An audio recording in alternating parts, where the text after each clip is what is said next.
जिस तरीके से जो ग्रेट खाली थे अपने अपने ओपोनेंट को एक चपेट मार मार के सुला देते थे ना, वैसे ही आप इस वीडियो को देखने के बाद जो आपके क्लास 10 का प्रेशर है ना, जो टेंशन में आप जी रहे हो, उस टेंशन को भी आप इतने चपेट मार मार के सुला दोगे। फिर आप एकदम फुल मोटिवेशन के साथ हमेशा पढ़ाई करोगे। वीडियो को पूरा देखना, मस्त स्ट्रेटेजी बताने वाला हूँ। मैंने पूरी क्लास 10 की गणित, साइंस, हर विषय की तैयारी कराने के लिए सारे कंटेंट बना रखे हैं। चैनल पर जाके आप देख सकते हैं, डिस्क्रिप्शन आप जरूर एक बार चेक कर लेना, ठीक है। तो देखो बाबू, जब अभी कौन सा महीना चल रहा है, अभी जून चल रहा है, मान लेते जून का 10 दिन हो गए ऑलमोस्ट, ठीक है।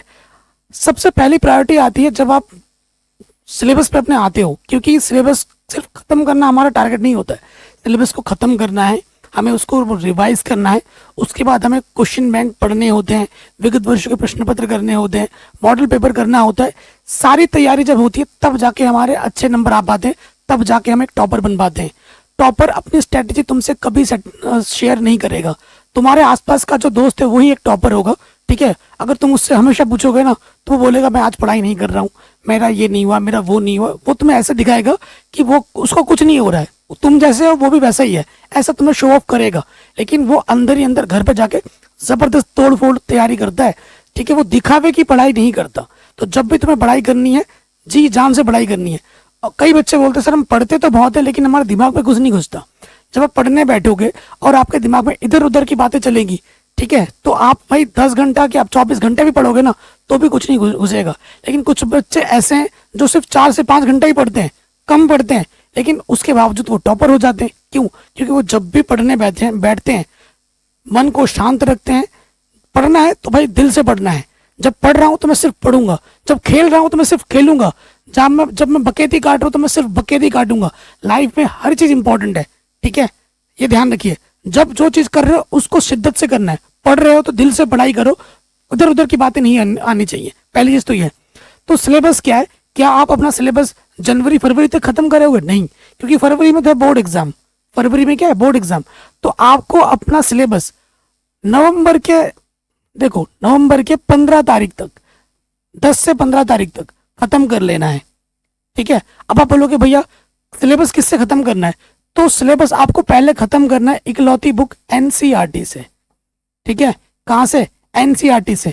आपको, आप कोई भी विषय लो, गणित लो, विज्ञान लो, हिंदी लो, इंग्लिश लो, सामाजिक विज्ञान लो, कोई भी विषय आप पढ़ रहे हो तो एनसीईआरटी को आपको इंपॉर्टेंस देनी है।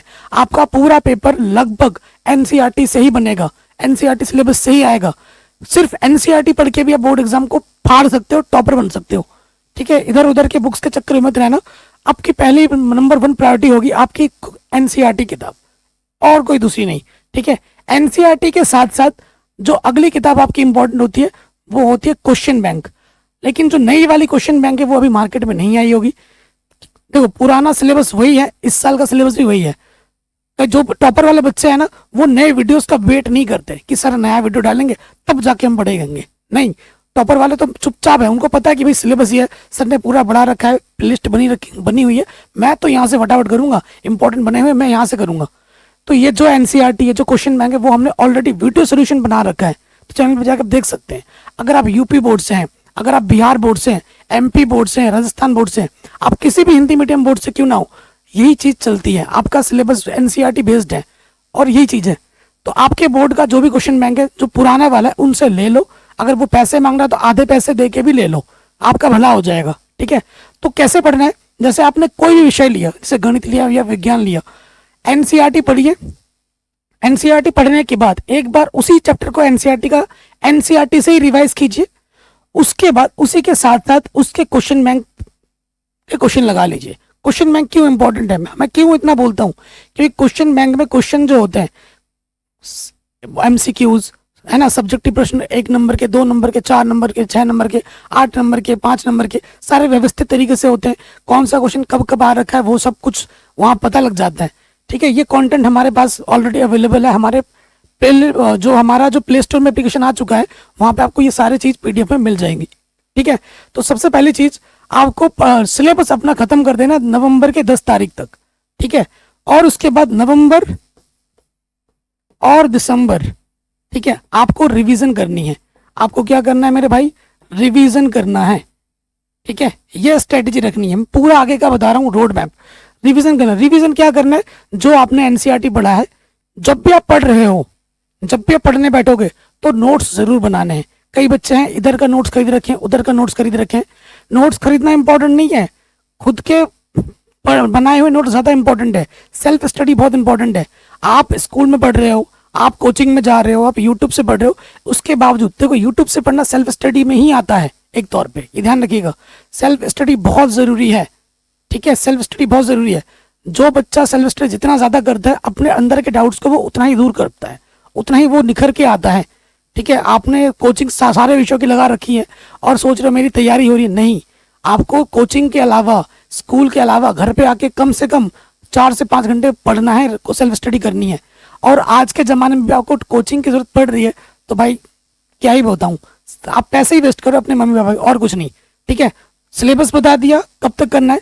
उसके बाद जो जनवरी है और फरवरी है, ये जो 2 महीने हमारे इंपॉर्टेंट वीडियोस आते हैं, अभी से आ रहे हैं, वहां पे भी आएंगे, ठीक है। और उस टाइम पे आपको करना है क्या, क्वेश्चन बैंक, हमारे important videos, model paper, sample paper, विगत वर्ष के प्रश्न पत्र, ये सब हमें करने हैं इन बचे हुए दिनों में, ठीक है। ये आपकी मैंने महीने की स्ट्रेटेजी बता दी कि कब तक क्या करना है। ये मत सोचो कि भाई जनवरी के आखिर में जाके कोर्स खत्म करूंगा, कोर्स खत्म करना जरूरी नहीं है, ठीक है। उसके बाद आपको क्या है ना, डेली पढ़ाई करनी है, डेली स्टडी। मिनिमम आपको 5 घंटे, ठीक है, 5 घंटे तो आपको पढ़ने ही पढ़ने हैं, कम से कम 5 से 7 घंटे डेली पढ़ना है, स्कूल के अलावा, ठीक है। स्कूल के अलावा आपको डेली पढ़ाई करनी है और सभी विषयों को इंपॉर्टेंस देना है। कई बच्चे क्या है, गणित विज्ञान करते रहते हैं और जब रिजल्ट आता है तो भाई सामाजिक विज्ञान में फेल हो गए, हिंदी में फेल हो गए, अंग्रेजी में फेल हो गए। ऐसे बहुत से बच्चे देखे हैं, आसान विषयों में फेल हो जाते हैं। ऐसा नहीं करना है। मेरी खुद की बहन मैथ में पास है, इंग्लिश में पास है, सारे विषयों में पास है, विज्ञान में पास है, अच्छे नंबर से, लेकिन हमने किसको इग्नोर किया, सामाजिक विज्ञान को, और मेरी बहन सामाजिक विज्ञान में फेल हो जाती है क्लास 10th में। सोचो, गणित में पास है, विज्ञान में पास है, ठीक है, लेकिन सामाजिक विज्ञान में फेल हो गई। तो किसी विषय को आपको इग्नोर नहीं करना है। हर विषय में जब अच्छा स्कोर करोगे तो ही जाके आप टॉपर बनोगे, ठीक है। ये ध्यान रखिए, डेली पढ़ाई करनी है। तो जो आपके इजी सब्जेक्ट्स हैं, इजी सब्जेक्ट्स में आपके क्या आ जाते हैं, इजी सब्जेक्ट्स में आ जाते हैं आपका हिंदी आ जाता है, ठीक है, इंग्लिश आ जाता है, इंग्लिश थोड़ा टफ में ही आता है, और सामाजिक विज्ञान आ जाता है, ठीक है। क्या आता है मेरे दोस्त, सामाजिक विज्ञान। तो सामाजिक विज्ञान को आपको डेली, ज्यादा नहीं, 30 मिनट पढ़ाई करनी है, 30 मिनट। हिंदी आपको ज्यादा नहीं, डेली 15 मिनट, ज्यादा नहीं। और अंग्रेजी डेली आपको 40 मिनट कम से कम पढ़ाई करनी है, ठीक है, अपने सिलेबस के अकॉर्डिंग। इन 3 विषयों को तो इतना डेली टाइम देना ही देना है। और अगर मैं गणित और बाकी विषय की बात करूं कि भैया गणित को कितना पढ़ना है, मैथ, तो मैथ को कम से कम 2 से 2.5 घंटे, ठीक है, 2.5 पढ़ना है। और विज्ञान को कम से कम 2 घंटे जरूर पढ़ना है। और सारा चीज हमने अपने चैनल पे करा रखा है, आप जाके देख सकते हैं।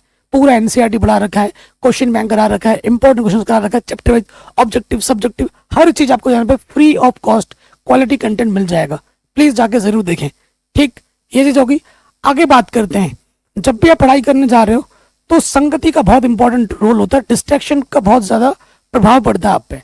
अभी आपकी उम्र 15 साल 16 साल होगी और अभी इस एज में हमारे हार्मोन चेंज होते हैं, हमें गलत चीजें अट्रैक्ट ज्यादा करती हैं जल्दी जल्दी, ठीक है, ये नेचर है, गलत चीजें बहुत जल्दी अट्रैक्ट करती हैं, तो इनसे बच के रहना है, ठीक है। आपके लाइफ जो भी सोशल मीडिया आप यूज करते हो उसको अवॉइड करना है, वो आपको बर्बाद करेंगी, ठीक है।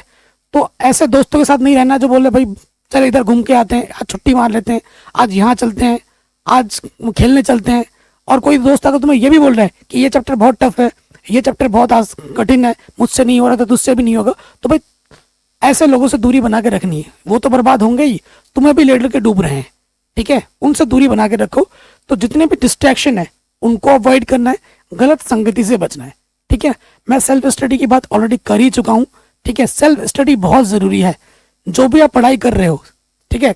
एक सिंपल सा टेक्निक है, जो भी आपने क्लास ली है, यूट्यूब से ली है, चाहे आपने स्कूल से ली है, उसको आप घर पे आके फियर में जरूर उतारें। गणित, विज्ञान, ठीक है, लिख लिख के बनाया करो, कम से कम इन 2 विषयों को तो नोट्स जरूर बनाओ। सामाजिक विज्ञान और हिंदी इंग्लिश के बनाओ ना बनाओ, विज्ञान और गणित के जरूर बनाने, फियर कॉपी प्रॉपर, ठीक है। ये मैं बार बार बोल रहा हूँ, जो भी आप पढ़ाया जाता है घर पे आके उसको एक बार दोबारा रिवाइज करना है, सोने से पहले रिवाइज करके सोना है, ठीक है। सेल्फ स्टडी जरूर करनी है, सेल्फ मोटिवेशन आपको जरूर रखना है। कई बार ऐसा होगा कि आपको लगेगा कि मेरा सिलेबस पीछे है, मेरे बैकलॉग बन रहे हैं, तो बट ये सबके साथ होता है, तुम नए नहीं हो, ठीक है। अगर आपने मेंटेन करके रखा है, एक प्रॉपर टाइम टेबल बना रखा है और उस टाइम टेबल पर स्टिक हो और डेली पढ़ाई कर रहे हो, तो आपका बैकलॉग कभी नहीं बनेगा, आपको कभी दिक्कत आएगी ही नहीं है। अगर कभी कभार हो भी जाता है तो टेंशन नहीं लेने का, मेहनत करना है उस चीज़ पे। आप कमेंट करोगे, मैं हूं ना आपके साथ, आप मुझे कॉल करो, आप मुझे मैसेज करो इंस्टा पे, तो मैं आपको रिप्लाई करूंगा, ठीक है। आप मुझे मैसेज करो तो मैं आपको रिप्लाई जरूर करूंगा, कमेंट पे बताओ, ठीक है। आपका भाई हूं मैं भाई, आपके साथ हमेशा खड़ा रहूंगा, हर मोड़ पे, हर चीज पे, ठीक है। सिर्फ पढ़ाने वाला भाई नहीं हूं मैं यहाँ पर, आपका रियल वाला भाई हूँ। जो दिक्कत आएगी हंस के सहेंगे, ठीक है। तो सेल्फ मोटिवेशन खुद को रखना है कि भाई मुझे टॉपर बनना है। अगर कोई क्वेश्चन नहीं आ रहा तो ये नहीं कि भाई उसको कॉपी बंद करके सो गए, जब तक नहीं होगा भाई सोऊंगा नहीं, छोड़ूंगा नहीं भाई इसको। यस, दिमाग में रखना है, माइंडसेट में रखना है और पढ़ाई करनी है। रिवीजन बहुत ज्यादा जरूरी है। एक टॉपर का जो सीक्रेट होता है ना, वो सबसे बड़ा हथियार होता है टॉपर का, रिवीजन। वो चीजों को बहुत बार रिवाइज करता है, बार बार रिवाइज करता है। ये नहीं सोचता कि मैंने चैप्टर पढ़ लिया दोबारा नहीं पढ़ूंगा, बार बार पढ़ता है। जितनी बार पढ़ता है उतना ज्यादा रिवाइज हो जाता है, वो चीजें बार बार भूलता नहीं है। एक टॉपर की ये भी खासियत होती है कि जब भी वो कोई कुछ पूछता है उससे, तो उसका आंसर देता है, उसको समझाता है। आपको जब उसको बताओगे तो वो चीज आपकी और रिवाइज होगी और वो चीज आप कभी भूलोगे नहीं, ठीक है। एक तो रिवीजन हो गया, आपको बार बार रिवाइज करना। रिवीजन करने का एक सिंपल ट्रिक बता रहा हूँ, जो भी आपने पढ़ा हुआ है, जितना भी सब्जेक्ट, जितना भी चैप्टर्स, वो एक हफ्ते में ऐसा नहीं होना चाहिए जिसको आपने टच नहीं किया। वो ऐसा होता है ना, अगर आपकी गर्लफ्रेंड है, आपकी बॉयफ्रेंड है, अगर आप अपने गर्लफ्रेंड बॉयफ्रेंड को टाइम नहीं दोगे तो वो गर्लफ्रेंड बॉयफ्रेंड तुम्हें छोड़ के दूसरे के पास चली जाएगी। और यहाँ पे भी वही हाल है, अगर तुमने जो चैप्टर पढ़े हुए हैं पहले, अगर उन चैप्टर को आप बार बार पीछे से रिवाइज नहीं करोगे तो वो तुम्हारे दिमाग से निकल जाएगी, ठीक है। तो बार बार रिवाइज करना है, जितना रिवाइज करोगे उतना आपका कॉन्फिडेंस बढ़ेगा, उतना आपका जो भूलने के चांसेस है वो दूर होंगे। तो रिवीजन आपको बार बार करनी है और रिवीजन के साथ साथ टेस्ट जरूर देना है, ठीक है। टेस्ट बहुत इंपॉर्टेंट है। देखो, टॉपर के दो सीक्रेट होते हैं, एक तो रिवीजन और एक टेस्ट। टॉपर बच्चा बार बार रिवाइज करता है और बार बार टेस्ट देता है।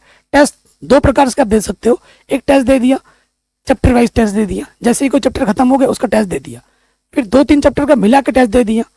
टेस्ट एक लिखित वाला होता है, एक ओरल वाला होता है। ओरल वाले टेस्ट जैसे विज्ञान का हो गया, ठीक है, जैसे सामाजिक विज्ञान हो गया, हिंदी, इंग्लिश, इनके ओरल टेस्ट भी चलते हैं। भाई तूने मुझसे पूछ लिया, मैंने तुमसे पूछ लिया, ठीक है, ऐसे आप ओरल टेस्ट दे दो। सामाजिक विज्ञान जब पढ़ रहे हो, डेट्स लिख लिख के याद कर लो, कब क्या हुआ था, किसने क्या किया था, डेट्स ये याद करने पड़ते हैं। लिखने की प्रैक्टिस किया करो, टॉपिक बनाने की प्रैक्टिस किया करो, अपने हैंड राइटिंग पे ध्यान दिया करो, प्रेजेंटेशन पे ध्यान दो स्टार्टिंग से, क्योंकि इसका बहुत बड़ा इम्पैक्ट पड़ता है। डेली मैथ कम से कम भाई 5 क्वेश्चन डेली आपको लगा के सोना है, ये दिमाग में रखो, ठीक है। विज्ञान का ऐसे बना लो कि मुझे 2-3 न्यूमेरिकल जरूर लगाने हैं, मुझे चीज़ों को एक चैप्टर मुझे डेली पढ़ के सोना है।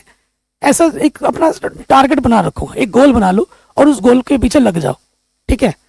और मिनिमम 5 से 7 घंटे आपको डेली पढ़ाई करनी है, डेली। मैं आपको नहीं बोल रहा 12-12, 15-15 घंटे पढ़ो ना, 7 घंटे भी अगर डेली पढ़ोगे ना स्कूल कॉलेज के अलावा, तो भाई तुम ही टॉपर हो और कोई नहीं। 5 से 7 घंटा, ठीक है। जब भी पढ़ने बैठो हर विषय के नोट्स जरूर बनाने, खुद के नोट्स बनाने, ठीक है, खुद के नोट्स बनाने हैं। फॉर्मूला शीट बना लिया मैथ में, हर चैप्टर का फॉर्मूला शीट बना लिया, ठीक है। मैं विज्ञान का क्या बना लिया, सूत्र लिख लिया, रिएक्शन लिख लिया, छोटे मोटे परिभाषा जो आप बार बार भूल जाते हो वो बना लिया, ठीक है। छोटे छोटे चिट बना के चिपका दो और बार बार उस चीज को रिवाइज करो। नोट्स जरूर बनाते हुए पढ़ाई करनी है, ठीक है। उसके बाद जो आपके PYQs है, क्वेश्चन बैंक की बात मैं कर ही चुका हूँ, क्वेश्चन बैंक को स्टार्टिंग से पढ़ना है, PYQs करने हैं, ठीक है। विगत वर्षों के प्रश्न पत्र, जब सारा कुछ खत्म हो जाए, सारा सिलेबस वगैरह खत्म हो जाए, तो आपको PYQs करना होता है। PYQ अभी नहीं करने हैं, ठीक है। अब यूट्यूब में देखोगे ये पेपर आएगा, ये मॉडल पेपर आएगा, अभी इन चक्कर में नहीं रहना है। ये तो सब व्यूज के भूखे हैं, आपको इन सब में नहीं रखना है। अपना सिलेबस पे ध्यान दीजिए, अपने प्रॉपर रिवीजन पे ध्यान दीजिए। PYQ तब करने हैं, विगत वर्षों के प्रश्न तब करने जब आपका पूरा सिलेबस खत्म हो चुका है, आपने अच्छे से एक बार रिवाइज कर लिया, उसके बाद PYQ पकड़ो। उसके बाद जो मॉडल पेपर आएगा आपके बोर्ड के, इस साल के भी और पिछले 2-3 साल के मॉडल पेपर, जो ऑफिशियल मॉडल पेपर है, वो अपने बोर्ड्स के जरूर लगाने हैं। किसी अदर बोर्ड के भी आता है, अगर आप यूपी बोर्ड से हैं तो MP बोर्ड का रहा है तो वो भी कर लो, क्योंकि वो भी NCERT बेस्ड है। तो ये मत सोचो कि भाई मैं ये तो यूपी बोर्ड का हूँ, ये दूसरे बोर्ड का है, मैं क्यों करूँ। करोगे तो आपका ही फायदा है, नुकसान कुछ नहीं है। ठीक है, मेडिटेशन ज़रूर किया करो। एग्ज़ाम टाइम में हम बहुत ज़्यादा पैनिक कर जाते हैं, हम बहुत ज़्यादा घबरा जाते हैं। ऐसा नहीं होगा, जब आप शुरू से पढ़ाई करोगे तो ये तो कभी होगा ही नहीं। डेली 5 मिनट मेडिटेशन किया करो।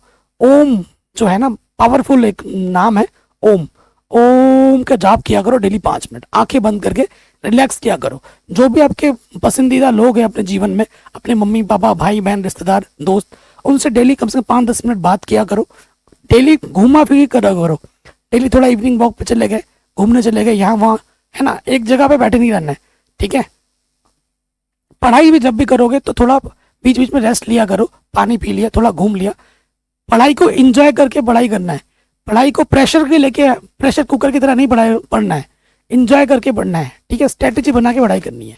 ठीक है, ये चीज़ अपने लाइफ में उतारिए, और ये सब चीज़ अगर आप शुरू से लेके एंड तक करोगे तो आपको टॉपर बनने से कोई माई का लाल रोक नहीं पाएगा। लेकिन हाँ, कंसिस्टेंसी बहुत ज़रूरी है। आपको ये चीज़ शुरू से लेके बोर्ड एग्जाम तक चलानी है। ये नहीं कि आज किया 2 दिन किया फिर छोड़ दिया हफ्ते भर, नहीं। बोर्ड टेस्ट आएगा, अर्धवार्षिक से पहले पढ़ लूंगा, प्री बोर्ड से पहले पढ़ लूंगा, बोर्ड एग्जाम से पहले पढ़ लूंगा, ऐसा नहीं करना है। आज से, अभी से पढ़ना है। हर एक घंटा, हर एक मिनट, हर एक सेकंड हमारे लिए कीमती है। इस माइंडसेट के साथ पढ़ाई करनी है, क्योंकि तुम अगर कम पढ़ोगे, तुम अगर सो रहे हो ना, तो दूसरा एक बच्चा उस टाइम पे जग रहा है तुम्हारे से आगे जाने के लिए। ठीक है, वो तुम्हें पछाड़ने के लिए आगे अपनी नींद तोड़ के जी चोड़ तो मेहनत कर रहा है। उसका एक ही एम है कि मुझे टॉपर बनना है। अगर तुम्हें टॉपर बनना है तो तुम्हें भी मेहनत करनी पड़ेगी। मेहनत नहीं करोगे, तुमसे लाइफ में कोई दूसरा बंदा आगे चला जाएगा।